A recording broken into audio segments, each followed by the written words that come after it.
Hey everyone, welcome back to On Purpose. I'm so grateful that you come back every single week to listen, learn, and grow. And you know that the podcast for me is just an opportunity to reach out to people that I'm inspired by, people that I feel are changing the world, people that I feel have amazing insights that I can learn from and want to share with you. And today's guest is someone that I've been connected with for a while, but I'm so excited to finally have him in the studio, because not only is his insights having a huge impact on how we live, how we think, just the energy that I felt from him in the first couple of moments that I've met him, I can already tell that it's all in his heart too. And so to meet someone who's super strategic, super scientific, has an incredible mind, but has a beautiful heart in person. That's my kind of person. And today's guest is none other than Andrew Huberman. He's a neuroscientist and tenured professor in the Department of Neurobiology at the Stanford University School of Medicine. He has made numerous significant contributions to the fields of brain development, brain function, and neuroplasticity, which is the ability of our nervous system to rewire and learn new behaviors, skills, and cognitive functioning. He also is a McKnight Foundation and Pew Foundation Fellow and was awarded the Kogan Award in 2017. Work from the Huberman Laboratory at Stanford School of Medicine has been published in top journals, including Nature Science and Cell, and has been featured in Time, BBC, Scientific American, Discover, and other top media outlets. In 2021, Dr. Huberman launched the Huberman Lab podcast, which I'm a huge fan of, and I know you are too. The podcast is frequently ranked in the top 25 of all podcasts globally and is often ranked as the #1 in the categories of science, education, health, and fitness. Please welcome my new friend and someone that I'm a huge fan of and admire, Andrew Huberman. Andrew, thank you for doing this. Thanks so much for having me. Thanks for being here. And honestly, thank you for what you do in the world. I think it's been brilliant to see someone bring so much heart into science and science into heart. And I know that people who listen to you and hear from you and communicate with you, and even I really meant it, the few moments we just spent right now, I love that combination. And I wonder how whether you even see it that way, whether you don't, but I'm fascinated by, is that how you've always lived? Have you been fascinated by the heart and science for a while? First of all, I just want to say thank you for having me here. We've known each other through some mutual contacts for a while, and it's a delight to be here. I'm an admirer and a fan of all you do and the way you approach it. So heartfelt thanks for having me here.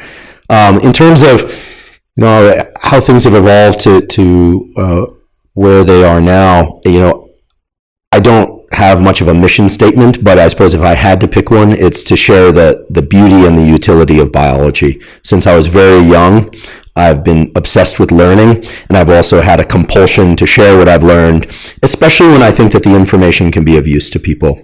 So the little 6 and 8-year-old and 10-year-old version of me wouldn't shut up. I was just constantly talking about all the stuff I had been reading about on the weekends. And over time, it just made sense to become an academic for that reason. And then nowadays, with the advent of podcasting, I have this wonderful opportunity to share things that I think are useful. In terms of the heart and the mind, I can only frame it by saying that, our nervous system is our brain, our spinal cord, but of course all their connections with the organs of the body and back again. And so we really can't divorce any of the organs of the body from our thinking and feeling and action, and vice versa, as you very well know.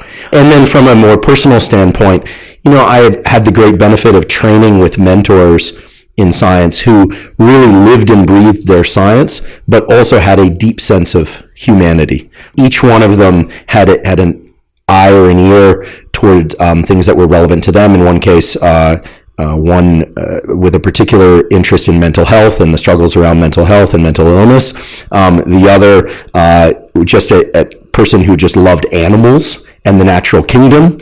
And then my other advisor was a very strong advocate for scientists of all kinds and backgrounds. And so I was so blessed to be weaned by people who really instilled in me a love and a desire for learning and sharing and doing research, but also understood that how one shows up to the conversation means everything. And so, I just feel very blessed to have had that, and I'm just trying to do right by them. I love hearing that. I had no idea that was a part of how you were mentored and guided. And I mean, I'm sure they feel very proud in seeing that you continue on and pass that legacy on and so beautifully. But I think what I find even more intriguing about that is so many of our early learning experiences are not necessarily that way. And you said that you loved learning and you love sharing.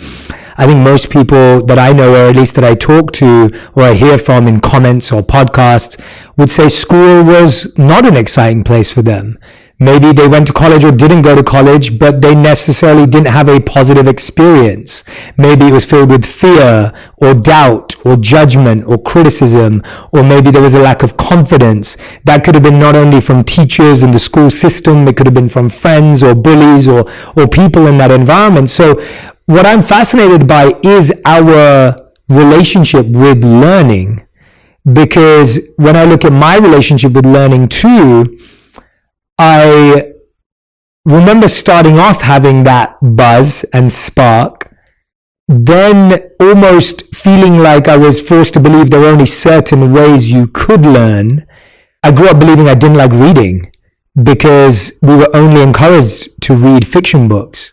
And even till this day, I don't like reading fiction books. I have no interest in reading fiction books. I love reading nonfiction. And today I can read nonfiction books every day, every week, every month, every year, and I'm fully engrossed and immersed. That's why I'm excited for your book one day. And I think that is something that I learned, that I do love reading. I do love learning, but I was never introduced to that form until my father gave me a biography when I was 14 years old. And so how do you think our relationship with learning has been formed over time, hearing from your own as well? I think it was the great physicist Max Delbruck who said that, when teaching, assume zero knowledge and infinite intelligence. I try and keep that in mind. I think that we are all innate learners by virtue of the fact that this nervous system, as it's called, is really a map of our experience. And it's there to form itself. It's unusual among the organs in that it shapes itself, right? Unlike the kidney or the liver, which doesn't constantly update its own form and function the same way. The nervous system is there essentially to educate itself so that it can operate better in a given environment. And once one understands that, you start to realize that the forms of learning are many. So for instance, math, or I suppose in the UK it's maths. Maths, could be learned by way of using different types of examples, right? Movement of trains or bartering systems, or on paper, just simple long division and multiplication. But in the end, what you're really trying to find anytime you're teaching or learning is you're trying to find a universal algorithm of how the brain works. And what I mean by that is that, all these nerve cells, they only can communicate through chemicals and electricity. It's really just meat in there, believe it or not. But there are algorithms that are universal. So whether or not one learns better verbally or visually, or whether one has a propensity for math or for verbal subjects, what is true for all of us is that the brain is there always asking questions and trying to make predictions about its environment. And I think what happens is when we're children, we are learning passively all the time. As we get older, and especially as we get to our mid and late 20s, it takes an immense amount of focus and energy in order to learn. But of course, the nervous system can still shape itself well into adulthood, almost certainly for the entire lifespan. But that focus and energy feels almost like an agitation. And I think that as children, we don't necessarily experience that agitation because we can, for better or for worse, we can experience and change passively. Neuroplasticity just happens by way of pure experience. As we get older, mid-20s, early 30s, and so on, that threshold of agitation for people feels like it's something to back away from.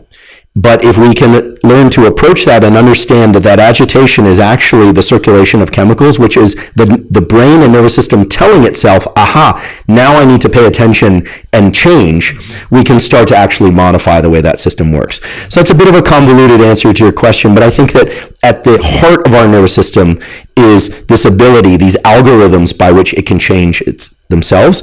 And it's on all of us to understand that bit of agitation and discomfort need not be interpreted as discomfort. That's the edge where learning is beginning. So confusion, being perplexed, feeling somewhat overwhelmed by the amount of information. That's actually the stir of chemicals that are cueing the nervous system to change. Because if it can do something easily, there's no reason for the nervous system to change. Now, in terms of different styles of teaching and learning, I think that many of us experience that agitation early on, and we for reasons that are understandable, we backed away from learning anymore. So for instance, I'm musically deficient. I love music, but I can't play music to save my life. And I think that's entirely because as a kid, every time I would try and play music, it just sounded terrible. Everyone cringed. The dogs literally howled. So I stopped, right? But knowing what I know now, that would be the cue to that the agitation, the stress, the embarrassment is actually the cue to the nervous system that it's about to rewire itself. So I think if people just understood that, children and adults would lean into learning more regularly and hopefully with more ease overall. Yeah, definitely. I mean, even now what sparks from that answer, which I actually really appreciated, is the idea that as we get older, as you said, it has to become more conscious. It has that tension. It's almost like you have to start figuring out how you learn best and how you process ideas. So for me, I know that I love to first dive deep and immerse myself in something, and then I like to create a structured approach to get there if I enjoy it. So if I want to learn a new skill, I'll get obsessed with it for a weekend. I'll go on the course, I'll read the book, I'll watch every video. I just want to dive in to really see if I genuinely care or whether it's me thinking I care, and to try and separate that ego and that true desire, for me at least. And if I do a weekend of something and I realize, oh, my ego liked that, but I didn't really like that, I'm going to step away. Or actually, wow, this is fascinating. Then I'll go and build a step-by-step plan with small steps and incremental steps. That I've learned over a long time of learning different things. How can people think about the best way they can learn? What are different styles? What are different methods that you think people can think of? If someone's listening right now and they're like, Andrew, well, I want to learn a new instrument, or I want to learn a new language, or maybe it's, I want to learn how to start a podcast, or I want to learn how to play a sport, or whatever it may be. How can someone start thinking about how they should approach learning? Terrific question. And fortunately, nowadays, we can look to studies done in humans that define some very key principles. The first principle is that the whole process of neuroplasticity and learning is really a two-stage process. First, there must be focus and alertness. That focus and alertness is associated with the release of neurochemicals, so-called neuromodulators, things like acetylcholine in particular, which sort of acts as a highlighter pen, if you will, for certain connections in the brain to later be reinforced. And the neurochemical adrenaline, which is also called epinephrine, also depending on if you're in the UK or elsewhere. A long, interesting story, not for this time, about why it has multiple names. Epinephrine, also called adrenaline, is associated with an increase in kind of agitation and alertness. Acetylcholine, think of it as kind of a spotlight or a highlighter pen for certain connections in the brain. So you need alertness and focus. And then the second stage is that it is only during periods of deep rest, in particular sleep, and something that I call non-sleep deep rest, which I've given an acronym because scientists like acronyms, NSDR, non-sleep deep rest. Things like yoga nidra, things like shallow naps, things like forms of meditation that don't involve a lot of focused concentration. You're far more the experienced meditator than I, so I'm outside my wheelhouse when talking about meditation. But it is only periods of intense focus and alertness followed by periods of deep rest that allow the nervous system to change. And there is an abundance of evidence for that. So that's the first thing to understand. The brain actually rewires during deep sleep and rest, because during deep sleep and rest, naps, yoga nidra, deep sleep, there's a replay of the very same cells in the brain that were active during learning, oftentimes in reverse for reasons that are still not understood, but at a much higher repetition rate. So you're actually getting repetitions while you sleep. This is why one will strain to learn a language or a motor skill or maths or something like that over and over and over. It doesn't happen. You take a couple of nights sleep, take a break from it, and all of a sudden it's there. It's because it happens in rest. Now, there's some other things that one can do to enhance this process further that arrive to us from good data. First of all, there's a so-called ultradian rhythm, which is the 90-minute cycles during which we can focus pretty well for a duration of about 90 minutes. Of course, flickering in and out of focus. Nobody really focuses for 90 minutes straight unless they've built up that capacity, or they are very interested in what they're learning, right? They're just wrapped with attention. Usually people flicker in and out. And of course, nowadays, there's a lot of literature and ideas about ways to maintain focus. Put the phone away, limit noise. Some people like background noise. Some people like music. Some don't. It's very contextual, highly individualized. But 90 minutes is sort of the batch of time that the brain can focus really hard on one thing before it needs a true rest of an hour or two before you can go back to learning or working very hard. The other thing is that there's some very interesting data showing that shallow naps, or NSDR, non-sleep deep rest, done within 4 hours of one of these 90-minute learning bouts can be very beneficial for accelerating learning. And then there are these incredible data on so-called gap effects.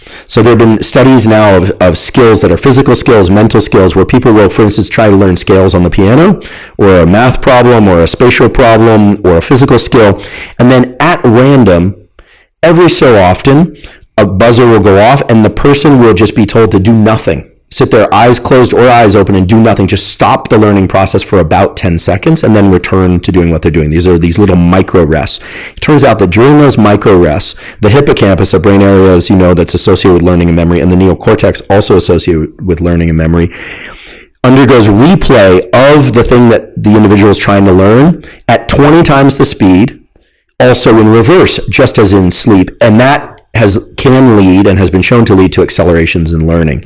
So there are these ways. I wouldn't even think of them as hacks, because the word hack is a little tricky, because when I think of the word hack, it seems like doing something with an object or a tool that wasn't designed for that purpose, right? The nervous system already harbors these mechanisms, and one can access them through these little micro rests. So whether or not you're a child or an adult, every so often when trying to learn something, just pause for 10 seconds or so. Do your best to just clear your mind. Of course, it's very hard to clear the mind, but do your best to clear your mind and then go back to the learning task, as it were. And that has been shown to significantly accelerate the learning process and the retention of newly learned information. And then the last thing you touched on earlier, which is this notion of incremental learning. You said you like to throw yourself into something as kind of a litmus test of whether or not you enjoy it or not. Turns out that from beautiful work done by my colleague at Stanford School of Medicine, Eric Knudsen, has shown that yes, it's true that early in development, in humans, this would be up until the mid-20s, we can learn things in larger batches and much more easily than we can later in life. However, if one batches that work into smaller increments, and for instance, deciding, maybe set a timer, turning the phone off otherwise, and saying, I'm going to spend 3 minutes, just 3 minutes, in trying to intensely learn this thing, even if I feel like I'm failing. If one does that repeatedly, those little increments of learning can lead to an outsized amount of learning overall. And so the nervous system loves incremental learning. It loves to batch things into focused little bouts. And, if that's already the tools that you've built up, which it sounds like you have, wonderful. But if somebody is out there struggling to learn, really trying to break things down into very brief periods of intense focus, that is the cue by which during sleep, the nervous system will change itself. And this has been shown over and over and over again, even in very late life individuals, people in their, we like to think life could go on further than this, but people in their 80s and 90s still have neuroplasticity. There's even evidence that new neurons can be produced in the hippocampus of people in their late 80s and 90s. So the capacity is there. This is why I love what you do, because you would never consider that the answer to learning is deep rest or sleep. Provided the focus comes first. Of course, yeah. Of course, the focus and the attention, as you said. But of course, sleep deprivation makes it very hard to learn. And there's something else important that happens in sleep. Nowadays, I think most people, thanks to the beautiful work of Matthew Walker at Berkeley and others, really understand the value of sleep for health, immune system function, etc.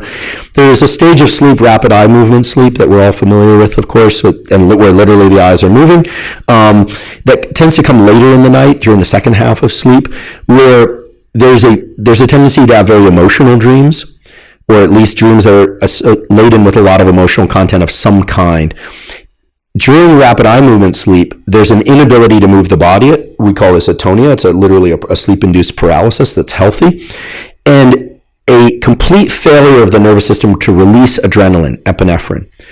This is sort of like a trauma therapy in some sense. If you think about it, it's a replay of an emotional event minus the neurochemical that makes us feel tense and agitated. So in our mind, those dreams can often feel very distressing.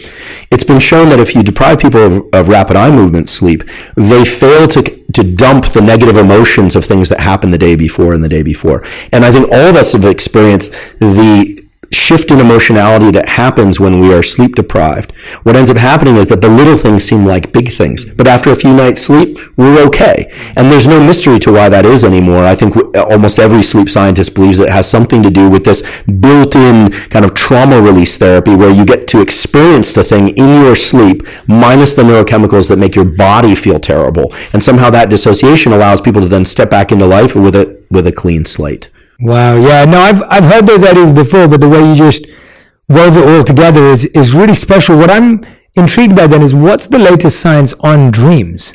Because there are so many spiritual, wisdom-based approaches to dreams. I've never really dived deep enough, I think, from a scientific perspective into dreams, apart from some particular aspects. But let's go there. So I love the idea that sleep, of course, is acting as somewhat of a dishwasher, cleansing, healing agent, so that while we're sleeping, we're actually being able to release these ideas. Hence, where do dreams fit into that picture? Yeah, well, I'm glad you said dishwasher, because from a pure physiological standpoint, this is separate from dreams, but from a pure physiological standpoint, it's now well appreciated that during sleep, there's a rinsing out of the debris that accumulate in the brain. The brain is the most metabolically demanding organ that we have. It consumes tons of energy. Most of the energy that we burn in terms of calories is from our brain, not our muscles, even if people don't feel like they're thinking very hard. And thinking very hard, as we know, can feel very taxing. We can feel exhausted after a hard conversation. Yeah. Right? This washout, as it's called, is a so-called lymphatic rinse out. The brain wasn't thought to have a lymphatic system, but it does. The cerebrospinal fluid starts to reverse, basically, its pattern of flow during sleep. All these incredible ways of washing out the brain during sleep. Now, during the first half of one's night, the 90-minute cycles still persist that we were talking about earlier, these ultradian cycles, and those 90-minute cycles are mostly made up of so-called slow wave sleep. So we see big amplitude brain waves, this kind of thing. Dreams tend to be pretty boring early in the night. They tend to be more associated with motor function and movement. And it's actually the case that growth hormone is released in the early part of the night, and that most of the repair of the body and tissues is occurring during that first half of sleep. As the night goes on, dreams become more intense and more emotionally laden, regardless of what's been going on in someone's waking life. And in fact, toward morning, almost all of those 90-minute cycles that occur back-to-back is going to be comprised of this rapid eye movement sleep. So the sleep toward morning is going to be much more emotional. Now, the interesting thing is that if you look at the data on dreaming in humans, and you look at it purely through the lens of neuroscience, you get a bunch of language back about, okay, not much epinephrine happening, so you're dissociating the emotion from the neurochemical state. If you look to the psychology literature, which I do, or you read a book like Memories, Dreams, and Reflections by Jung, or you start to look at some of the kind of hybrid work, which is psychiatry, which of course are MDs that are grounded in physiology but also think psychoanalytically, I think they're really onto something with this idea that dreams are basically a time in which the ordinary sequence of life events is converted into heuristics, shorthand symbols. And the brain loves symbols in the daytime too, right? We don't walk around parsing every angle of every object. The way the visual system works is that the recognition of your face, for instance, there's a brain area that I've seen you many, many millions of times, billions of times probably, and I recognize you immediately as Jay Shetty because there literally is a neuron in my brain that's a Jay Shetty neuron. We know this, right, from recording from brains of people that recognize people, right? If I met some of your staff today, lovely people, for the first time, now those neurons exist for them. But that representation of you was built up through basic representation of just the orientations of lines. All right, just like one would sketch your face and then build in more elaborate representation. The brain represents things in symbols in a very abstract way. So without going down too far of a rabbit hole, if I were to, for instance, say, you know what, Jay, I'm going to play artist today, of which I'm not, and I'm going to draw your face, and I did my best to draw your face, and I showed it to you, you'd probably say, oh, that's not great, but you'd probably recognize some of the features. Yeah. But for instance, if I decided that I was going to put your eyes in a different location, eliminate your teeth, put a bunch of tattoos on your face for fun, and show you this, and you'd say, that doesn't look anything like me. And I say, but that's my abstract representation of you. It turns out that the brain represents everything in the external world as a shorthand abstract representation. And in dreams, the reason that we tend to, for instance, replace people with animals or objects with different objects is because the brain is thinking more in terms of the relationships between objects than it is the objects themselves. And so this is where dream analysis gets a little bit tricky. So the analyst would say, for instance, I had a dream not that long ago where I was being chased by two animals. It was a bear and a wolf, a very salient dream for me. And turns out that bear and that wolf, I realized only later that day. I was walking around, I'd gone for a swim in the ocean, got out of the ocean, and I turned to someone and I said, oh my goodness, I know what that was about. That was about these two children that are now in my life and I thought they're chasing me like they need something from me. And it opened up an entire conscious discussion about that. So in my mind, these children were represented as animals, not because children are always represented as animals, but probably because it was the feeling that they were impinging on me and they're lovely children, but nonetheless that they're impinging on me. So the point is not my dream. The point is that dream analysis always has to take into account that the brain operates in symbols where objects are replaceable and there are only relationships between objects. And so if one has a very scary dream about a person or sees a monster, it's really in the early waking state of the day that we are in a position to best understand those relationships. So here's a tool I recommend that's actually supported by sleep science, which is when waking, and in the first 30 minutes or so around waking, you're in this liminal state. Even if you're somebody who wakes up and feels very alert, you're in this liminal state where that symbolism is still quite fluid. I highly recommend that people try and not bring in too much new sensory experience if they want to understand their dream. Stay lying down with your eyes closed. Maybe tell your partner or someone else you live with, if you live with somebody, that you just need a few moments, and just try and move about your day in a way where you're not trying to solve the dream, but you're also not bringing in a lot of new sensory experience, because in that moment you actually stand a chance of parsing what that relationship is. And this is something that psychoanalysts understand. This is something that, believe it or not, clinical hypnotists understand. Bring people into a state of deep relaxation and be able to capture that transition between the sleep and waking state. Forgive me for the excessively long answer, but not excessively long at all. Fascinating, honestly. Not excessively long. Please carry on. Yeah. Well, so there's physiology that we know, and then there's the psychology of this. And just to make it very clear, the brain thinks in symbols in the daytime and in dreams, in waking states and in dreams. It's all symbols. Everything is symbolic representation because we can't parse all the information coming into our nervous system. But because the nervous system's main job is to make really good predictions, to basically do statistics. Like when, for instance, as a child, one of the first things you learn is that objects fall down, not up. So the first time they see a helium balloon, it's like awe and excitement. That awe and excitement is the release of neurochemicals that teach the brain sometimes objects fall up, so to speak. Yeah. So once one starts to recognize that the brain is always trying to make these predictions, you can start to look at your dreams as symbolic representations and how those relate to one another. The action functions are far more interesting and important than, it was a vase, and when I was a kid there was a vase in my grandmother's home and that vase represented something. Maybe, but more likely you would want to think about the shape of it, or where that vase was in relationship to other things.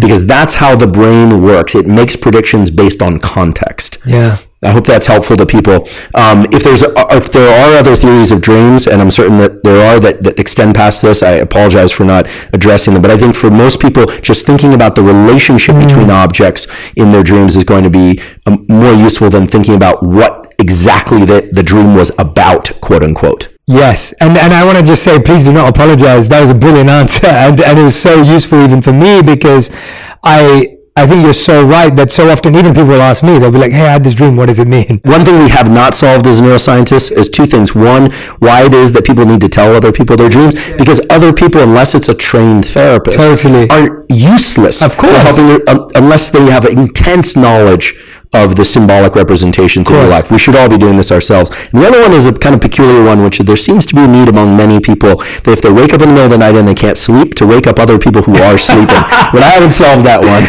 No, I love that. And I completely agree with you. I think when I think about that, though, what really struck me was this idea of the brain loving symbols. And I think of what are healthy symbols throughout the day, because I think we forget. I mean, you came into this room earlier, we came into the studio, and you were looking around at all my symbols that I surround myself with. Do they count as symbols? Do they not count as symbols? Absolutely. Right.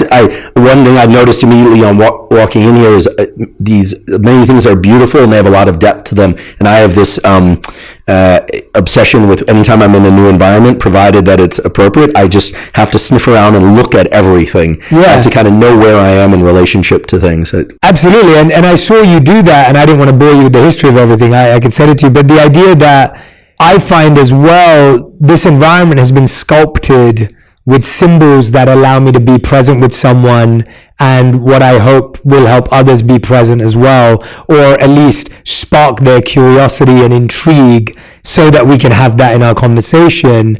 I wonder, what are healthy symbols? Are there certain healthy symbols for the brain to connect with on a daily basis, before sleep, after sleep, that allow us to program ourselves more effectively? Because I feel like most of the symbols that we're seeing are unconscious or unintentional, or mainly marketing or advertising or propaganda, but we're not really selective around our symbols. Yeah, I love that you asked this question, because for years, we hear these things like, you're the sum of the 5 people you spend the most time with. But nowadays we spend more time with symbols and people on social media than we do oftentimes with other individuals, or at least equal amounts of time in the room, right? Rarely is it just the physical bodies in the room. It's all the people in our phone, which I don't see as a bad thing. Right. Actually, for years, when I was working more or less in isolation in my lab, I had this little list. I don't think I've ever shared this before. I had this little list of people who I love and admire, many of whom I've never met. And I just would read that list over and over again. I didn't realize it at the time, but I was developing what I believe the analysts call this an interject, or an introject, perhaps. Someone should look that up. I forget which one it is. Which is actually a subconscious representation of somebody else's ideas and approach to things. That if we, for instance, listen to you over and over again, the nervous system starts to ask questions like, what would Jay do in this circumstance? That's a very real thing, and we're not always consciously aware of it. Now, physical symbols are also very important, because the brain likes to make predictions. It loves symbols because symbols are a shorthand way of eliminating a lot of useless information, but much of the way that we operate and feel really does impact us at a subconscious level. And this has been shown over and over again. I mean, it's always cast in the context of subconscious bias, which has kind of a negative slant anytime we hear bias, of course, but there are positive biases as well. So I think that for some people, having order among symbols is very important, equal spacing, everything very aligned. I'm sort of one of those, but I'm kind of in the middle. Other people, they aren't so consumed with the relationships between how they arrange things physically, but they enjoy great depth and emotional relationship to things. It could be a pendant. It could be, nowadays, people, like, tattoos are kind of interesting, right? They're much more prominent than when I was growing up. They are an externalization of how people feel on the inside. Yes. Right? So those are very powerful symbols. And there's something about the process of stamping it into one's skin, etc. The slighter intense pain involved, depending on where and who does it, and the person's pain threshold. So symbols are a way in which we create an external reflection of who we are to ourselves, but also they are operating at a subconscious level to keep us, for instance, in a place of order. Like, to be able to organize one's thoughts in a world filled with statistical information. Every ray of sunshine is statistical information. We can't pay attention to all of it. So I think that to directly answer your question, there are a couple of things that I think from morning till night make a outsized positive effect on our nervous system, both in terms of its ability to feel, think, and act, and its ability to learn. The first one isn't so much a symbol unless you adopt it as one, and I certainly have, which is, there are now thousands of quality studies showing that we should all try and get some bright light, ideally sunlight, in our eyes within the early hours of waking. This doesn't necessarily mean waking with the sunrise, although if you can do that, that's great. Some people wake up before the sun comes out. Getting a lot of bright sunlight in one's eyes early in the day puts a number of neurochemicals and hormones into a state of let's just call it what it is, positivity. Mood is enhanced, immune system function is enhanced, sleep is enhanced 16 to 20 hours later, and so on. Also in the evening. So the sun as a symbol is very important, but it's also anchoring our subconscious physiology, because every cell in our body has a 24-hour clock. We need to time it to the rise and fall of the sun each day. When human beings become misaligned with that rising and falling of the sun, bad things happen to the nervous system. Now, fortunately, it's very easy to fix. There's a study done at University of Colorado taking college students camping. I wish I'd been a subject in this experiment. What they found is that melatonin rhythms, cortisol rhythms, which can be a healthy thing. We all have cortisol. It protects us, energizes us. Dopamine, epinephrine, all these rhythms of the body could be reinstated to their proper timing by waking up and seeing the sun and going to sleep not too long after sunset, depending on time of year, for 2 nights and 2 mornings. Wow. And this lasted at least 2 weeks, even though people were getting artificial light. So I would say the symbol of the sun is not just, it's not a trivial thing at all. It's the anchor by which our biology is designed and our psychology follows, of course.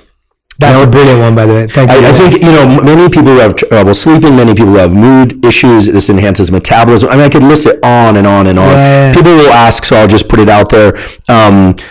Try and do this without sunglasses if you safely can. You don't stare directly at the sun. Never look at any light so bright that it's painful to look at. You can, of course, blink. Only takes a few minutes on a cloudless day. If you're in the UK in the depths of winter, you're still going to get more light coming through cloud cover by going outside than you would indoors with bright lights on. And it can take anywhere from 2 minutes to 30 minutes, depending on how dark or bright it is outside. Sunglasses and, eyeglasses and contacts, perfectly fine. If you think about it, if anything, that just focuses light onto the retina. Don't try and do this through a window or a windshield, because it filters out a lot of the light that you want. So the sun is a key symbol. I think if people could adopt that, I'm certain their physiology and psychology will benefit. Then in terms of physical symbols, I find it very useful, and that they're good data. If a picture is worth 1,000 words, a movie is worth a bazillion pictures. So having an image of something that makes you feel good and seeing that early in the day, tremendously powerful. Having a mental image of something in your mind is equally powerful, because you also carry that with you. Yeah. And then if you do have a meditative practice, or even if you don't, being able to try and bring the mind and the body into that experience. So taking a moment to look at a photo of someone that you love or appreciate, or the actual person, right? And being able to actually sense that and feel it at a complete nervous system level. It might sound like kind of woo science, but it's not. The nervous system extends through the whole body. Yeah. So the extent that you can make that a truly whole body somatic experience, that leads to an outsized effect on just the ability of the nervous system to function. And then, of course, we are bombarded all day with negative symbols. There's just no way around that. But we can buffer ourselves against those negative symbols by very strongly associating with certain things. And here I'll just defer that great neurologist and writer Oliver Sacks had this obsession with minerals and stones. He felt they had personalities. And he used to say that he had developed such a strong relationship to them, their touch, especially as he started to lose his vision later in life, that the way they felt, and they made him feel safe, they made him feel good. So these could be inanimate objects. So find things that you love and associate with them on a regular basis, and you are literally shifting your nervous system towards this place of buffering yourself against negativity, and you are reinforcing the very circuits that trigger the release of neurochemicals that make you feel better. And some people might say, well, then you're just kind of doping yourself up with your own chemicals.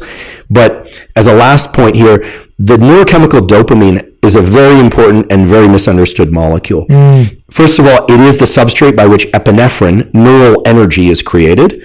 And people think of it as dopamine as just feeling good, but dopamine is not about feeling good. Dopamine is the molecule of motivation and the desire to pursue additional things in a particular line of life. So when we positively associate with a song, a person, a face, an object, the sunrise, we don't just benefit from those activities based on the effects of those activities. It's also what we believe about those activities combined, and the release of dopamine makes you more capable of then leaning into life and going and doing other things.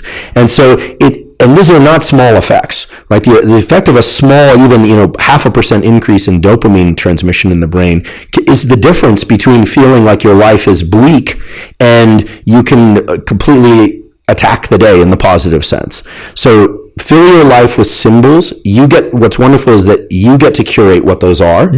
If you don't have access to them in your physical environment, they can be entirely internal. Yeah. And when I think about the great stories of the Viktor Frankls and the and people who have just overcome tremendous challenge, they've internalized symbols such that the tiniest of things can actually evoke this dopamine release system.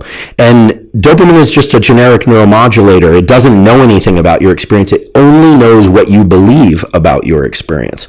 And it's deployed according to what you believe about your experience. So in theory, I could train my dopamine system to release dopamine every time I raised my right hand if I genuinely thought that has meaning for me. And this is the art also of superstitions, right? This is why people will engage in superstitions, because they've built positive associations with outcomes according to a certain behavior. So what you start to realize is that the brain is making predictions about the external world. Who's Jay? When's he coming back?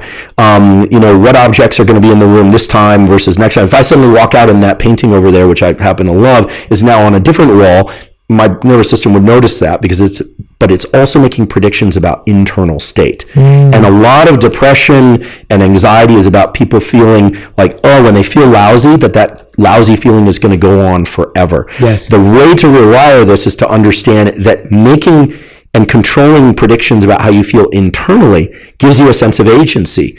And that sense of agency at the end of the day is just purely neurochemical. So these are pretty straightforward things to master. I mean, that's mind-blowing to me, because I've never heard dopamine be explained that way. Well, everything about dopamine release is learned. Yeah. There are a few things like all the ones that evolved for us to be here.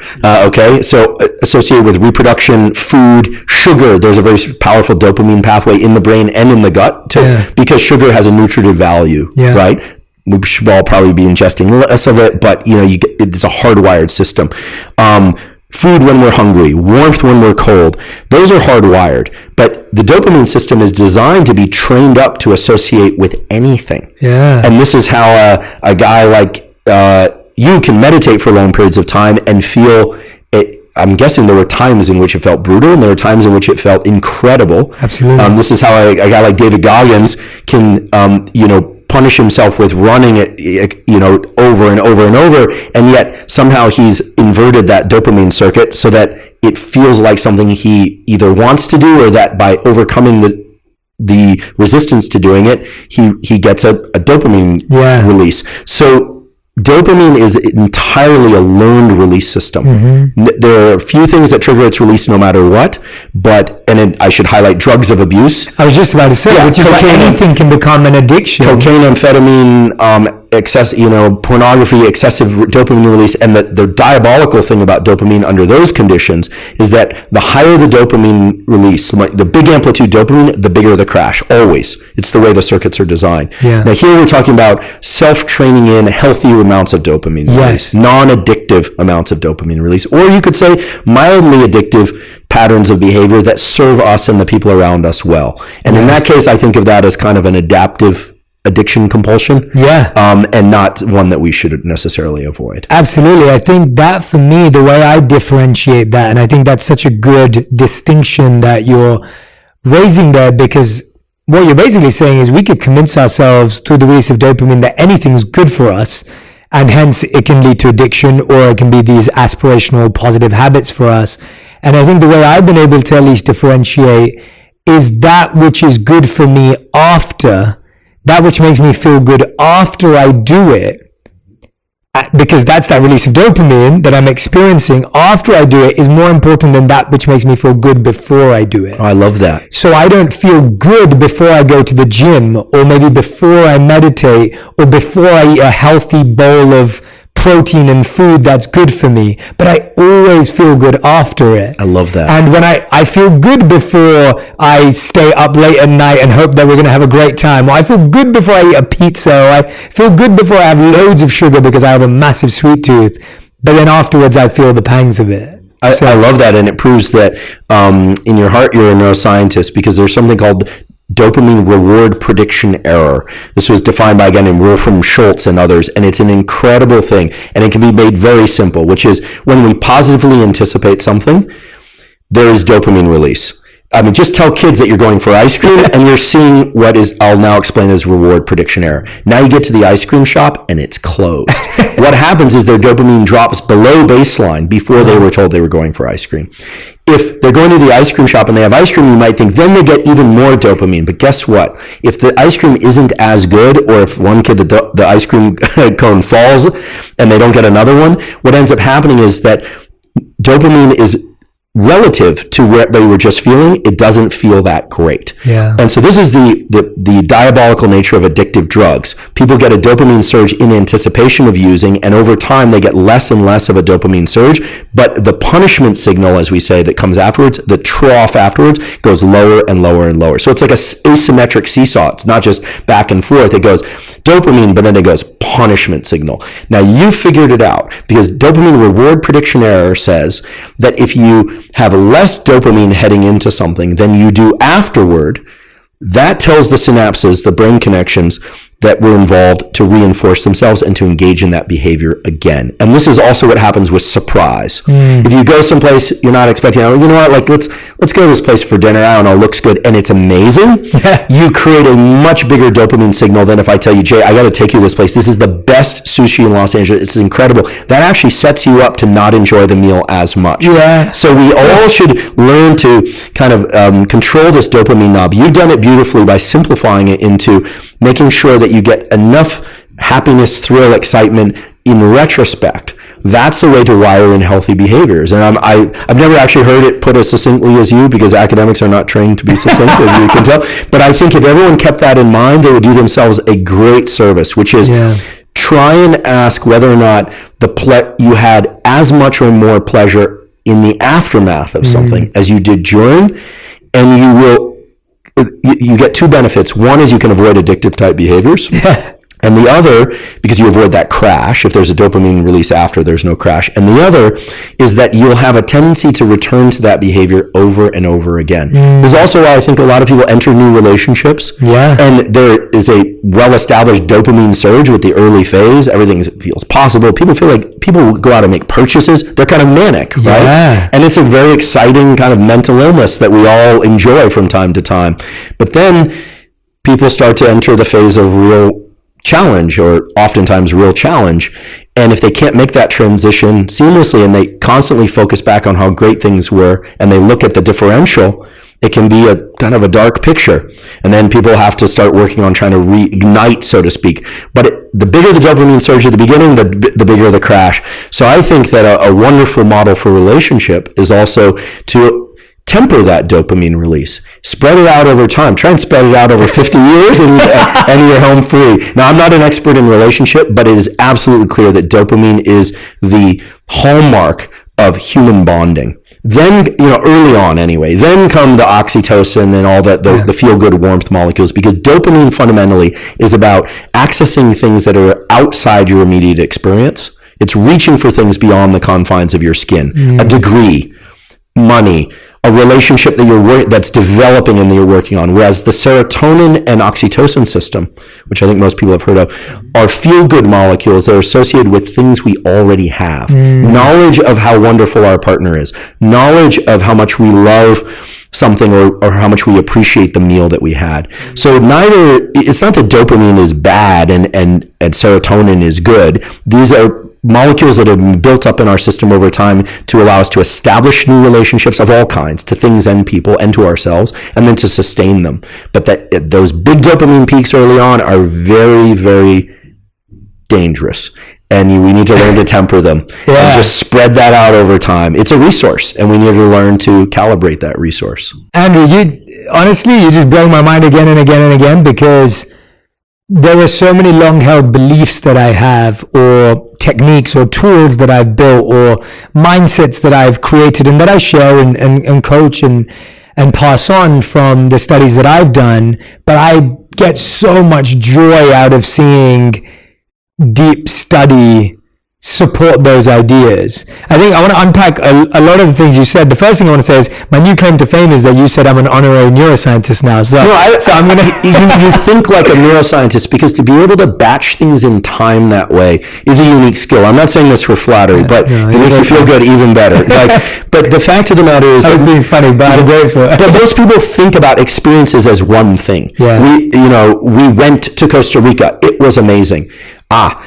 And I'm sure it was. And when dopamine's flooding through your system, there's also something really cool is it distorts your perception of time. It feels like time goes by very, very fast, but in looking back, it seems like a lot happened. Yes. Think about when you're bored in the doctor's office waiting room. Feels like it goes on forever, and you look back, guess what happened? Nothing. It's low dopamine state. So dopamine actually acts as it's like shooting a film at high frame rate. Yeah. Okay? So feels like a lot's happening. You look back and it goes by very fast, but you look back, a lot happened. So you batch things in time, and this is fundamentally important to how we work. If we look at experiences only in terms of how we experience them and not the aftermath, we miss a huge portion of life.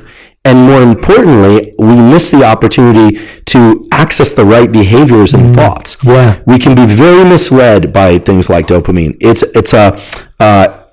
It's really a tricky molecule to work with, and we're all working with it. No one is immune from this. Of course. Right? Yeah. But yes, you are absolutely a neuroscientist. That's my new tagline. There we go.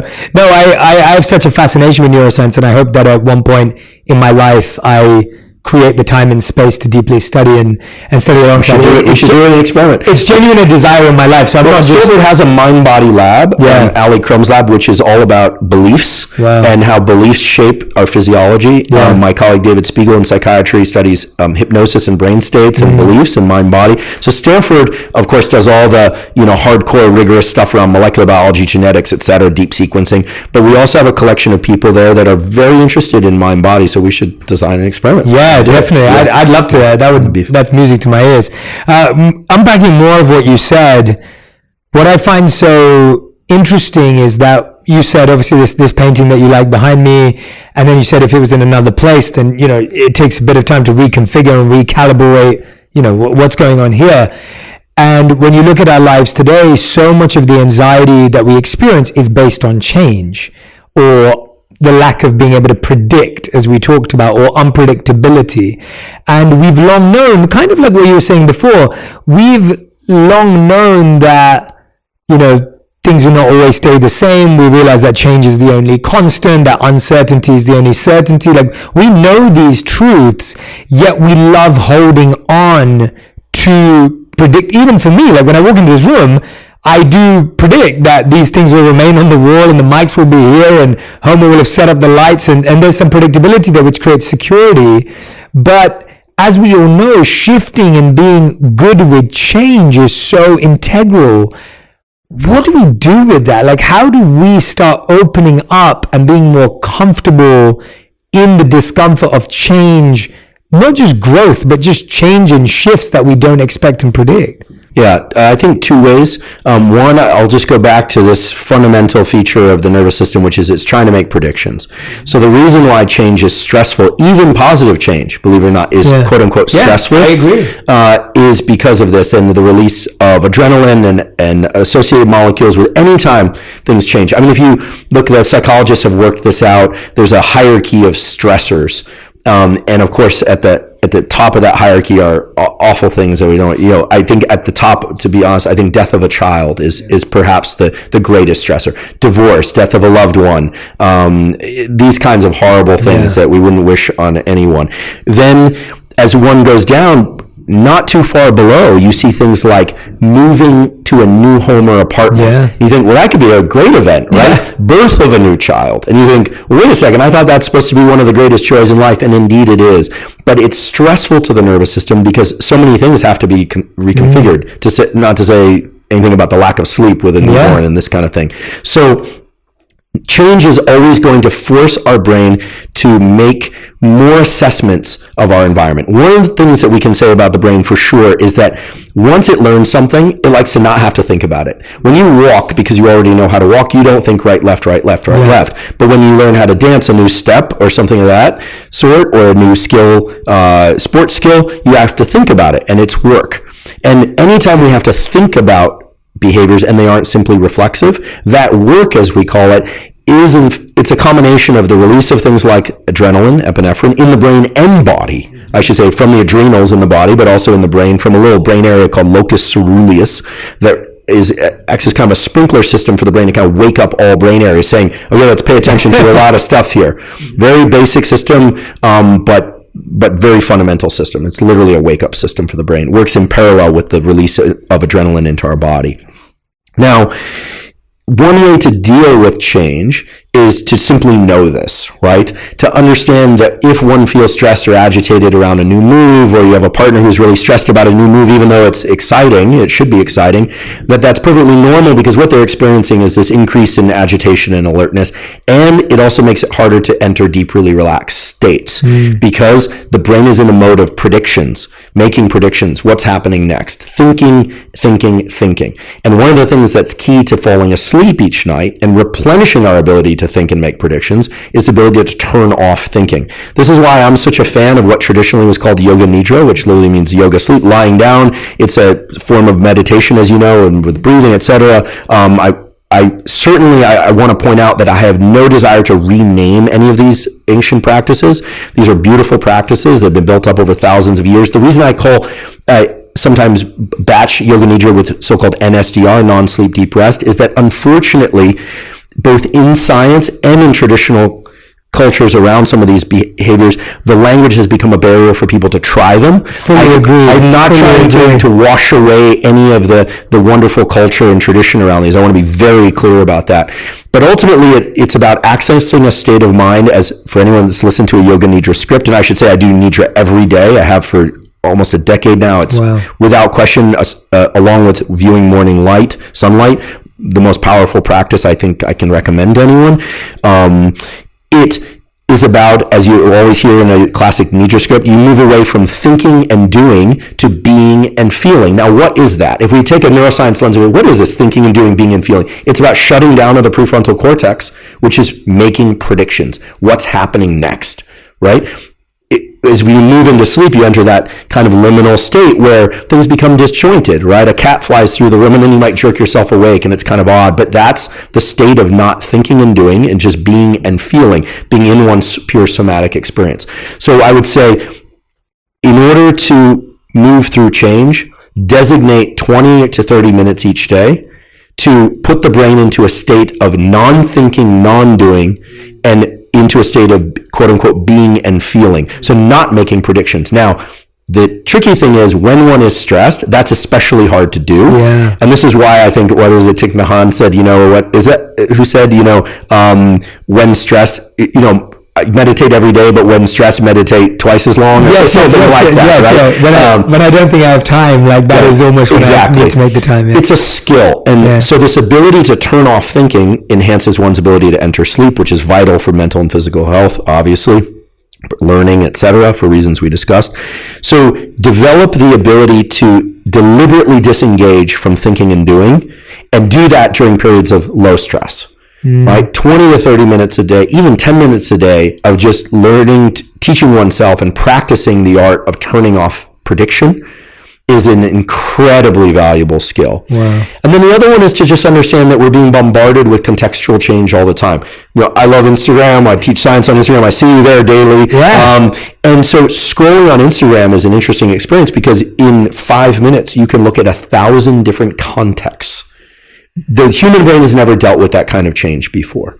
Even when I was growing up, there were 3 or 4 good channels, then it went to cable, and then now you get onto an airplane or something, you got 240 channels. Yeah. That's a drop in the bucket compared to what we can get in a social media feed. Yeah. So I think we just need to be aware that the brain can work with that, but then what you're turning on is an ability to walk into a new context and figure out the statistics. Imagine if in an Instagram feed, And I'm not demonizing Instagram. I think they're wonderful. I think they provide a wonderful resource, truly.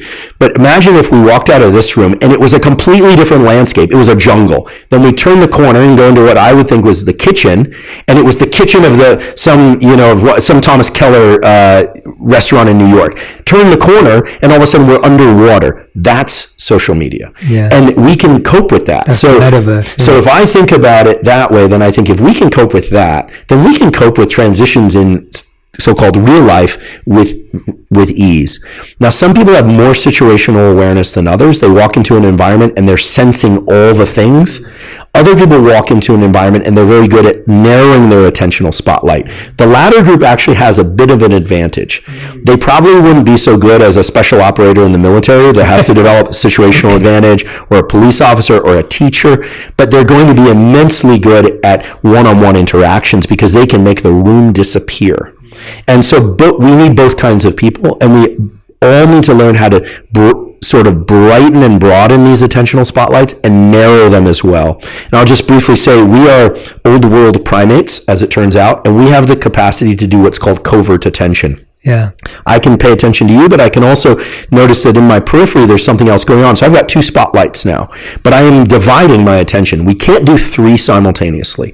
But what I can also do is decide to merge those 2 spotlights and intensify them and narrow the aperture of my visual window and my auditory window. So we should always think of our attention as 2 spotlights that can be very broad, or it can be very narrowly focused, and that we can overlap them. Yeah. And I think that's fantastic. I think we should all know how to do both. Yes. We should learn how to narrow the aperture of our focus, deeply engage, but also deliberately disengage. Yes. And the process of falling asleep that we were talking about before is the practice of learning how to take that attentional spotlight, move those 2 apart, and then not dim them, but extend that same luminosity out more broadly, and then we're off to sleep. Yes, so it's about deliberate control of the nervous system. And unfortunately, we all know how to focus on something if we're very stressed or excited by it. Most people don't learn how to turn off this focus and learn how to deliberately disengage. And one of my great hopes for humanity is that children and adults will learn how to deliberately disengage. Yeah. Because it benefits sleep, which benefits mental and physical health.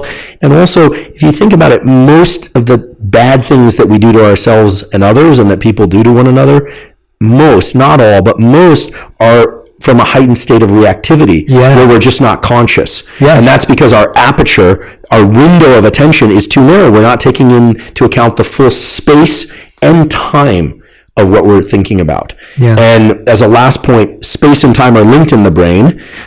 If you have a narrow visual focus, you tend to have a narrow time slicing, right? Which makes sense. Mm-hmm. If you think about like a little kid watching ants on the ground, mm-hmm. and then gets called into dinner, and all of a sudden the way you batch time is different. When you're sleepy, you tend to batch things in big blocks, okay? Or when you're bored, big blocks of time. When you're very excited, stressed, or happily excited, you're in that fast frame rate. You've gone from 60 frames per second, which I think is a typical smartphone, to 1,000 frames per second. Wow. So you're catching all the micro nuances, but you're missing everything else. And what I find most interesting about that, though, is, and I read a study a few years ago, and I don't know, I can't remember where it's from, but it said something along the lines of that today in 24 hours, we're exposed to more tragedy through the news, or pain, or stress, whatever word we want to label that as, than we were in our entire lifetime 25 years ago. I believe it, sadly. I think I have to agree. Yeah, and what I found also was that what you're saying, and I love this idea of we have these 2 points of focus and putting it together or bringing it out, which I think is fantastic as a visual too. There's an element, though, that really draws us in of judgment and criticism. Like, I find judgment, I'm using judgment as the overall word, criticism is a very specific word, but what really makes something harder, like when we're processing 1,000 posts on Instagram, the most difficult part is when judgment comes in, whether it's positive or negative, because that's what draws you in. And I find that we have more things to judge, and to make that many judgments in a day is quite exhausting. And then to be exhausted by the number of tragic or stressful moments that we experience. And like you said, that it's okay if we're on Instagram, we're seeing multiple things, or we're seeing this kitchen into this animation into this world.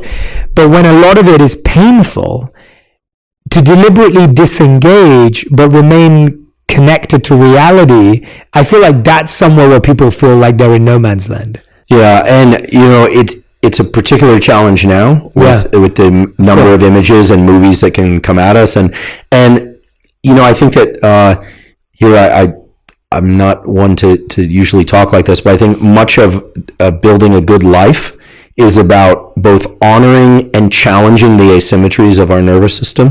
What I mean by that is, everything we've talked about up until now are wired into us from birth. We have dopamine, epinephrine, these circuitries, we get an attentional spotlight.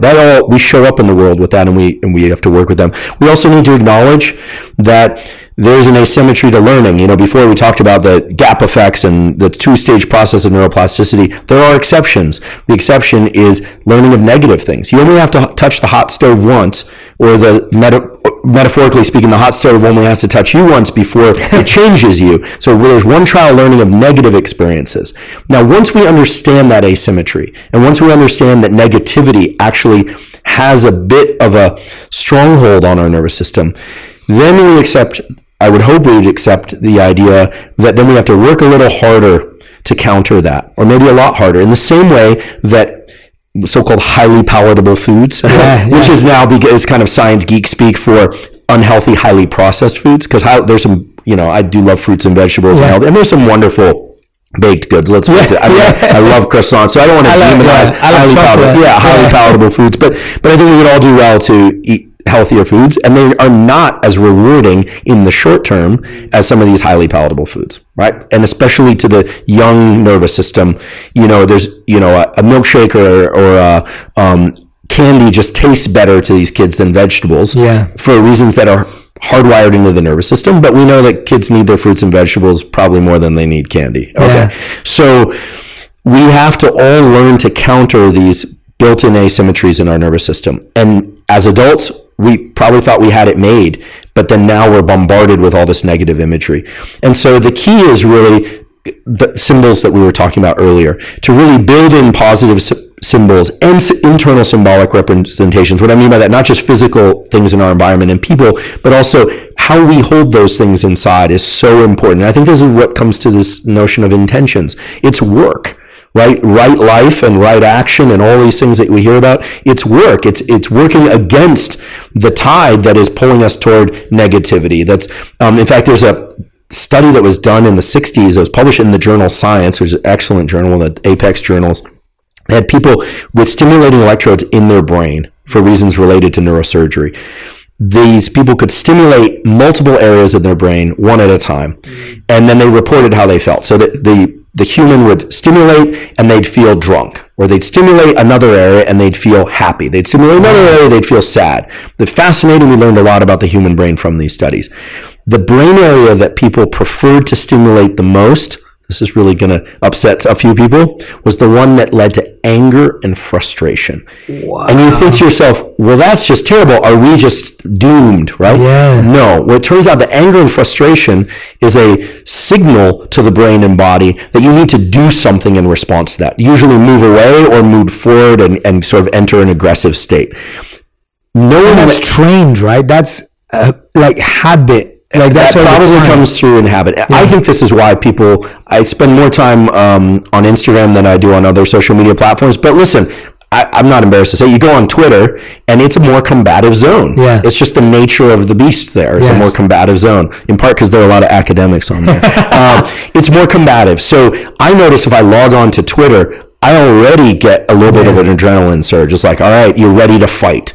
And just knowing that we have this innate bias towards frustration and anger and that kind of friction, hopefully my wish is that it will allow people to relax around that and to realize, this is sort of like the food that I immediately want to reach for, that's the kind of dopamine signal that you were talking about early on. But how am I going to feel afterward? Yes. How am I going to feel afterwards? And I would say that 99% of online interactions where people end up in these ridiculous battles, later, both parties probably think, well, how did I get wrapped up in that? Totally. That's absolutely crazy. You think you're scoring slam dunks on each other at the time, but it's ridiculous. Yeah. So I think the thing to understand is that we have these asymmetries, but that we can learn to work with them. The way that I think a really incredible psychiatrist who's done a lot of work on trauma, Paul Conti, describes it in a different context, is that, and he's like, to my mind, the expert on trauma and just has done beautiful work, is that it's like those little kids' toys where there's a little ball bearing moving around in a maze. He described this to me. So this is all Paul Conti. He's an MD, and this is his work, not mine,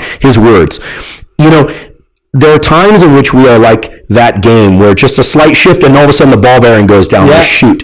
And what we should all be striving for is for, slightly concave and for it to kind of maybe move around a bit with the events of life and what we hear and see. That's what we should be striving toward. And that takes work. Some people are naturally there, but very few people are naturally there. But this is the power of meditation.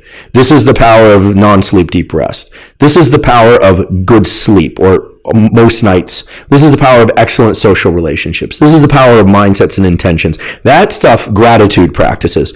None of that stuff is weak. All of that stuff acts as a kind of a foundation from which we can approach things and go, yeah, the impulse is to get pretty upset about that, but I'm going to lean away from that. Very hard to do when we're not tending to those foundational elements. Actually quite easy to do over time because it gives us the perspective. And I think that if we understand that we're being bombarded with this, it's like being at a buffet of junk food. Yeah. But understanding that somewhere in that buffet is really nutritious food, and that's what we should be aiming for, and learning to kind of override the natural signals of, ooh, I really want that and I really want that, by thinking about exactly what you said earlier, which is, how am I going to feel afterward? Yeah. And what's that? That's dilating our perception of time. We're getting out of that slave to dopamine mode, and we're starting to think about, no, I'm not going to let dopamine control me. I'm going to control dopamine. Mm-hmm. And that's powerful. Yeah. What that sparks for me is also this idea that I've been in love with for a while, is fragility and strength, and how not being exposed to something doesn't protect you, but it makes you weaker. It absolutely does. And nowadays there's a big interest in so-called dopamine fasts.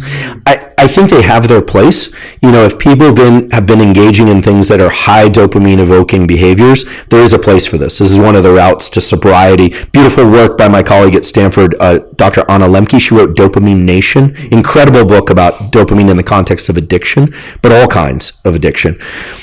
She talks about this. There is a role for dopamine fasts. Really moving away from intensely pleasurable activities for about 30 days is necessary for some people to reset. Yeah. But it's naive for any of us to think that then you go back into the world and you're not being bombarded with temptation of different kinds. I mean, the whole idea is to bring the system back into balance so that you can notice the subtle inflections, right? I guess the meditators and yogis, I always loved the language they use, would be the kind of subtle. After meditation, you can notice the kind of subtle ripples in life, right? Yes. Whereas if you're just hard charging all the time, you miss so much. Yes. Again, I'm using the language here. But I think that, so dopamine fasts have their place, but better to have your hands on the steering wheel, accelerator, and brake of all these mechanisms, and to go through. It's only when, the car has been wrecked that it needs to go into the repair shop. Yeah. Most of us don't need a dopamine fast. We need to understand how dopamine works. We need to do exactly what you described earlier, which is to extend the time domain so that we think about, am I getting dopamine later also, or is this just a quick up and down kind of event? Then I think we can move through life in a much more adaptive way.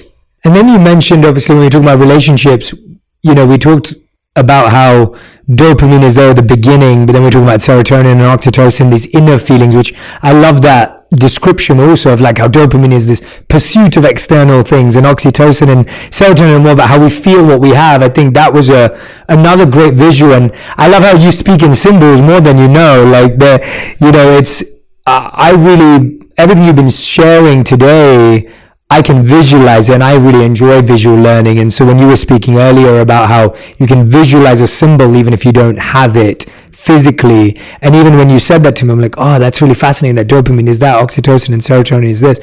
With oxytocin and serotonin, we know that a lot of the habits you just mentioned, they are what create this balance, right? So the reason why people are talking about decreasing dopamine, I guess, is because we've noticed that dopamine is shooting through the roof, and often what we do for oxytocin and serotonin are not really that balanced across the board. Let's look at relationships and go, is there a need to have dopamine in long-term relationships? Or are serotonin and oxytocin enough? And not just relationships, that applies to career. It applies to everything, I feel. Yeah, absolutely.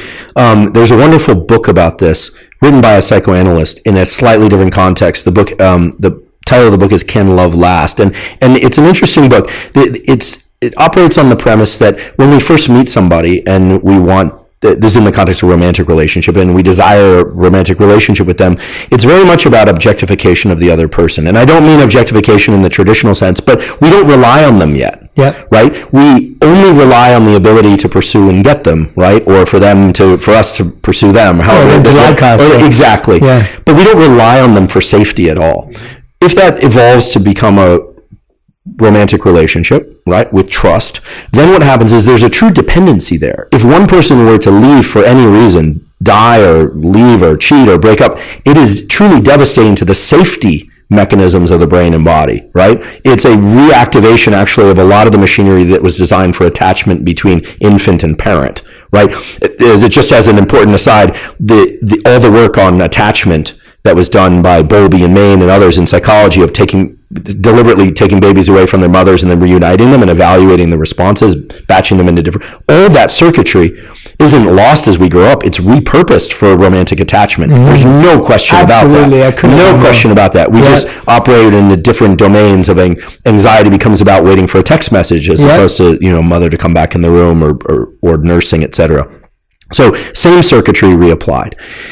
As we advance into relationships, we become more dependent on people. But the idea, and that it's touched on quite a lot in this book, Can Love Last, is that there is a need from time to time in some relationships to bring the dopamine element back in. Now, certain cultures have actually built this in a very strategic way of actually having men and women not physically contact one another for several weeks out of each month in order to maintain the kind of quote-unquote excitement of a relationship. Wow. Nowadays, we tend to have this model of lover and best friend and sometimes even business partner, right? Literally. Which for some people can work and for other people can quash all the excitement, right? It really depends. And especially nowadays where people are working a lot more from home, there isn't a tendency for people to spend much time apart and to miss one another. Yeah. Missing one another, the yearning for the other person is a beautiful thing. Yeah. It's a painful but beautiful thing. What is that yearning? That yearning is the pain of the lack of dopamine and serotonin. I actually just came back from a trip and we were visiting a couple of friends of ours and they said, it was really beautiful. They said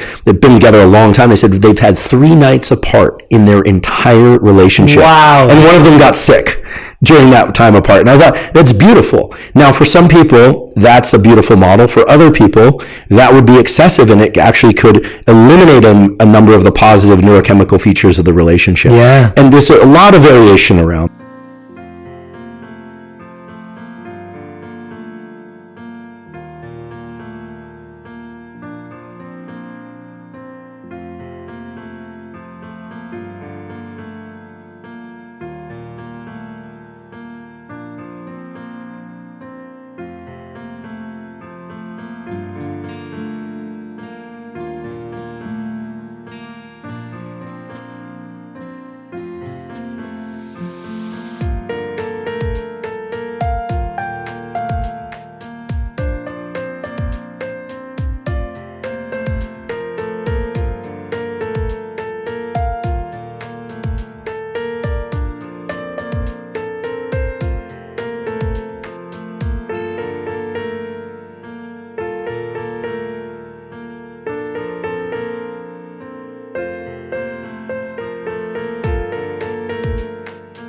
This.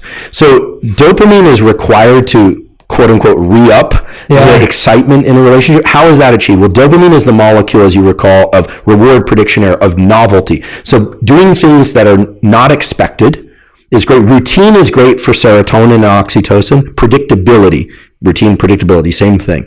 Safety, routine, predictability. Serotonin, oxytocin system, no question about it. Dopamine is the neurochemical of novelty and pursuing new things. So for couples that are very set in their ways and feel very safe and homey together, wonderful, but creating ways in which they miss one another or creating new experiences for them to kind of re-up the dopamine in the relationship can have a tremendously positive effect. And I look forward to a day where neuroscience is actually incorporated into relationship design in an intelligent and respectful way, that they're respectful, meaning that there are differences. But we see a lot that people would just go out and get a new relationship, right? I'm of the mind that unless, it's a dangerous situation, better to probably avoid divorce, right? Certainly for sake of children. I've heard, of course, that divorces can rescue relationships too. I understand there's a lot of nuance, but I think everyone would prefer, emotionally, financially, etc., to be able to be in a great relationship for a long period of time. And so I think that understanding the push-pull between dopamine and serotonin is key. And just to remember that missing someone, yearning for someone, is the anticipation of how great it's going to feel when together. Absolutely. I think that could go a long way. And also for people that get very, very, very excited about the new person, the new thing, just be wary that not everyone's dopamine system works the same way. And with dopamine, it's great to have increases in dopamine, but where it passes a threshold and it's very big peaks, where there's a peak, there's a crash, and the crash is always asymmetrically deeper than the peak. There's no way around this. And so learn to temper the excitement if you're an excitable person. And I would say learn to ramp up the excitement a little bit if you're somebody who's not so easily overwhelmed. Yeah, definitely. I mean, me and my wife, we've been married for 6 years and nearly together for 10. Which you seem to have an amazing from the outside.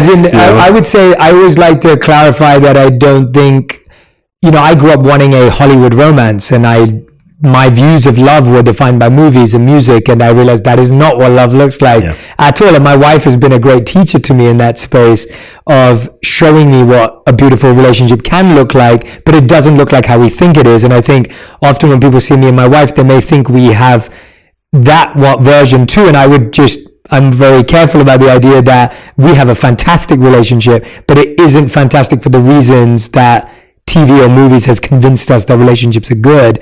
But we spend around 3 months apart every single year, not by design or choice, just by work and life. And I haven't seen my wife for the last 3 months, so it will be 1 more month before I see her. So the yearning is real. I cannot wait to see her. But at the same time, I get to focus on myself. I get to have alone time. I get to refill and refuel myself. I get to discover new parts of my identity. I get to learn a new skill. Like so many healthy, and of course we don't have children yet, so we don't have that responsibility.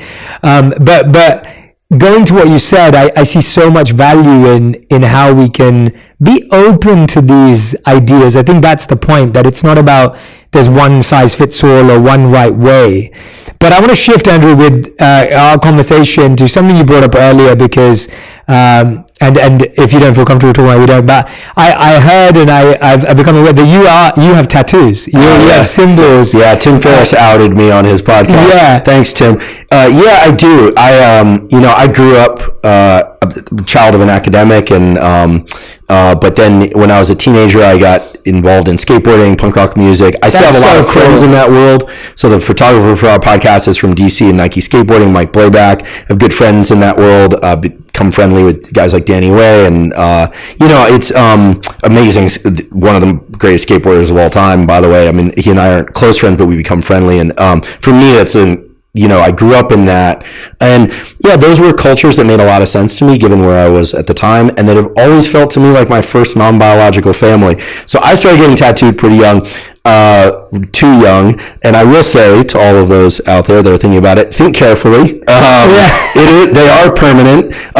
Things have changed around this. I always cover up my tattoos for the following reason when doing public-facing work, which is that generally when I'm trying to teach neuroscience, I'm trying to download ideas and transmit them.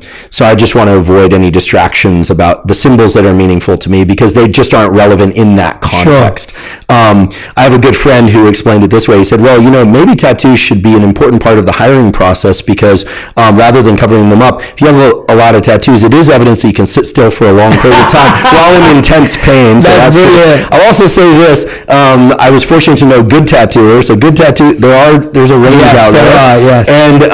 And along the lines of them being permanent, I will also say that black and gray lasts longer, doesn't fade than color. Yeah. So I'll say what's your most what's the symbol on your body? And I'm sure you have many, but if you were to pick one, not your favorite, but one that feels really meaningful right now in your life. Yeah. Well, first of all, it's funny because people often will say, what are you going to do when you're like 60 or 65? You got all these tattoos. And I just think, okay, well, first of all, now I have an incentive to stay in shape. Yeah. And second of all, I actually worry about them disappearing, because then I have to have them all redone. And they're pretty painful. It took a long time. Yeah. I got a lot of them. So it took a long time. It's been 25 years or more of getting tattooed. So, I can't pick just one, but I do have a picture of my Bulldog Mastiff Costello and a paw print of his, life size or actual size. I love that. And I loved that dog. I had to put him down. And it was just, the last line in the contract of good dog ownership is that you're going to put him down before they're in suffering. And it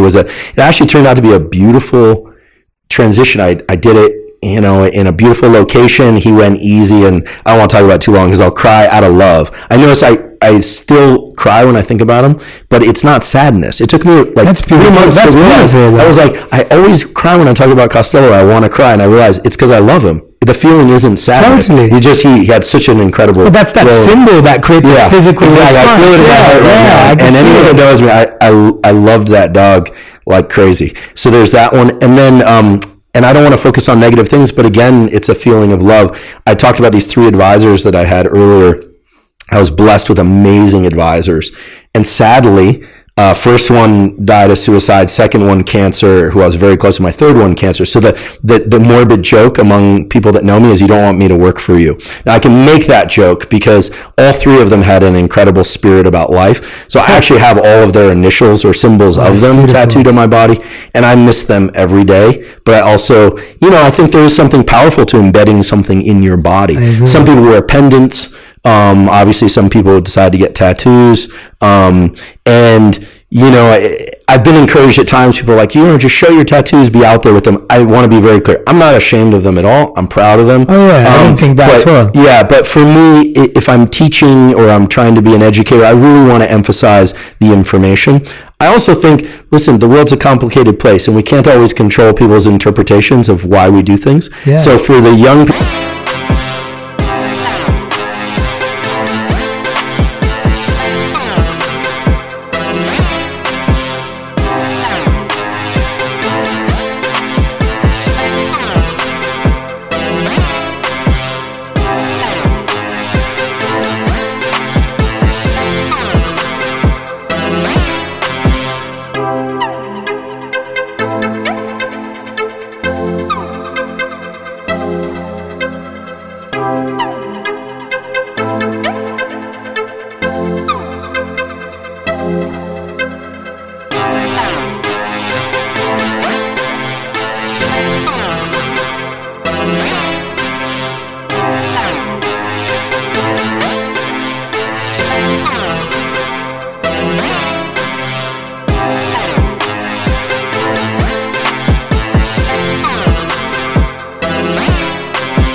people out there thinking about getting tattoos, just understand that's the world we live in. Although I think nowadays people are more accepting. So thank you for sharing both of those. Thank you. I wanted that more.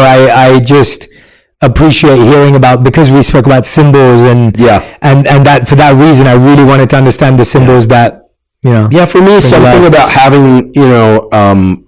having experiences that I've externalized to the surface of my body feels right. It's weird. They feel like my skin now. Yeah, they feel like birthmarks. I never look get up in the morning, look in the mirror and go, oh, like there's a tattoo and there's a tattoo. Yeah. Normally I just think like, oh yeah, like it just kind of becomes part of you. As you know, because obviously you. Yes, I only have 3. I had a plan. It's not the number. I had a plan to have my whole upper body tattooed when I was younger. Yeah.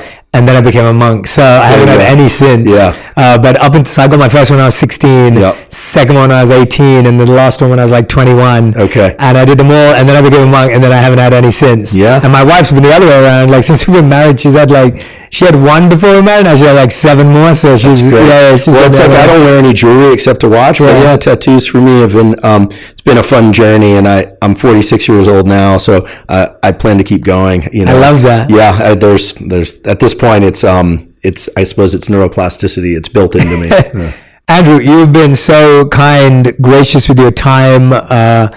I've always known how phenomenally intelligent and smart and sharp and deeply studied you are, but I'm really grateful I got to experience your heart today in so many ways. And to me, that beautiful synergy you have is really meaningful to me to experience. I'm so grateful to you for being here, for taking the time, for being. We've been in touch for a couple of years, maybe even it's been, or through messaging, but to really experience you in full today has been a treat for me. We end every On Purpose episode with a final 5. These have to be answered in 1 word to 1 sentence maximum. Which for this academic might be a bit of a might be hard, but we will try. So, Andrew Huberman, these are your final 5. The first question is, what is the best advice you've ever received in any area of your life? Know thyself. Right? The Oracle said that, and it's absolutely true. We have to be good scientists of ourselves and understand where we have talents, competency, and or challenges, and then work with those. Beautiful. All right. Second question. What is the worst advice you've ever received or heard? That everything is just experience. The idea that all experiences are equivalent. I would love to think that all our steps lead us to enlightenment kind of thing, but I do believe that we, or at least I, need to be far more intentional than that, and that we can be. Beautiful. Question number 3. What is something that you didn't value before, but you've learned to value now? Almost embarrassed to say it, but family. I've relied very heavily on friendship as a deep source of reinforcement in my life. I've leaned hard into that for many, many decades. I think recently I've become quite moved by the supports within my family that I hadn't realized that really set me up so well to do what I want to do in life. Beautiful. Love hearing that. Question number 4. What's the first thing you do in the morning and the last thing you do at night? First thing I do in the morning is get outside and get sunlight. And if the sun isn't up, I flip on all the lights and then I go get sunlight. I also drink a glass of water. Before I go to sleep at night.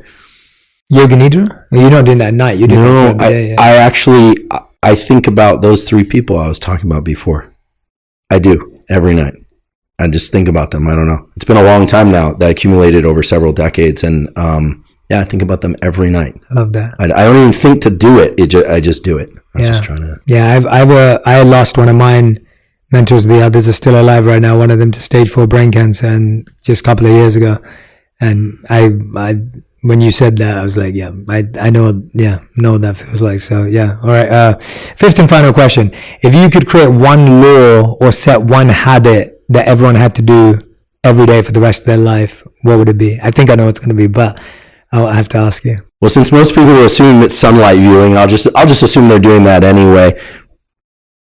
I would die a happy person if people would adopt a practice of learning to deliberately calm down, whether or not through non-sleep deep rest or a couple deep breaths.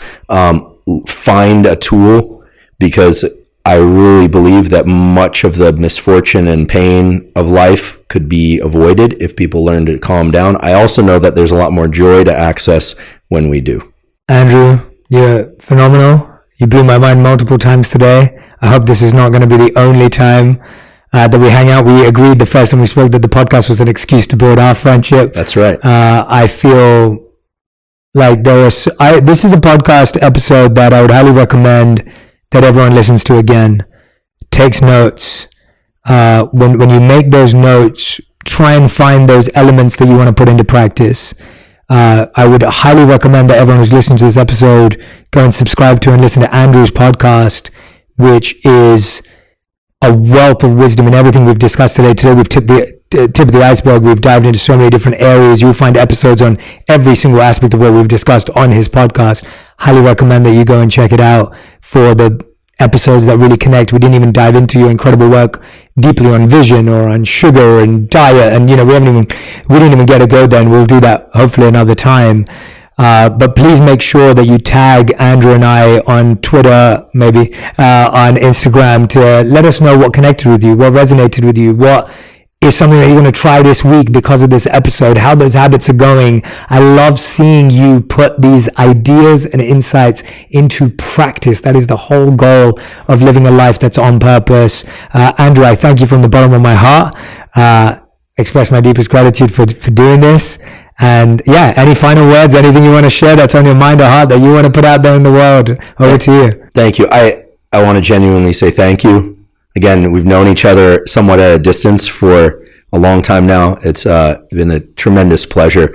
I look to social media and science and a lot of different landscapes for inspiration. It's been a remarkable thing to see what you've done, and it's so great to meet in person, because I knew you were the real deal. But I'll just say this. I know many people already feel this, but I just want to say that to meet you in person is a real honor for me, and I just so admire what you're doing, and I know the intent behind it is real, and the way you show up to it is incredible. And so I'm just I'm floating on the gratitude of being able to be here today face to face. Thank you so much. Andrew, thank you so much. Everyone, make sure you share this episode, pass it along to a friend who needs to hear it. As I said, you can obviously go and subscribe and listen to Andrew's podcast, which is called Huberman Lab, which you will find on all podcast platforms. So make sure you do that. And of course, follow him on Instagram. As you can tell, he loves to be there too. Highly active, very present.